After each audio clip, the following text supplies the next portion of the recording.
Hello guys and welcome back into a new brand video. In today's tutorial, I'm going to show you how to manage your eBay account. So make sure to watch the video to the end and follow the simple steps. So basically for this video, I'm just going to do a tour on our eBay account so we can learn how to manage it. So simply, you have two main things. Either you are going to buy from eBay or you are going to sell. So basically, as a buyer, you can simply go to my eBay, and from here you will have like a general grasp on your account. So from here you will be able to change and manage whatever you would like.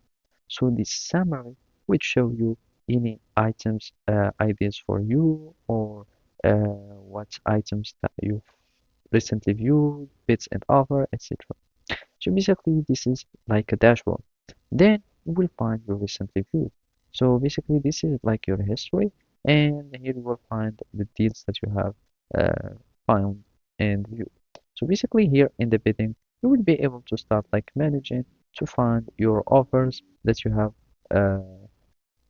added or the bids that you've been like bidding for some items, etc. And here you'll find purchased, and here you can start like saving some feed or saving some products. You can sell them again.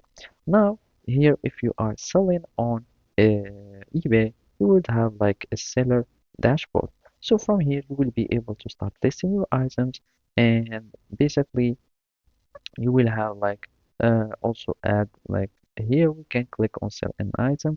From here you can start like adding your listings.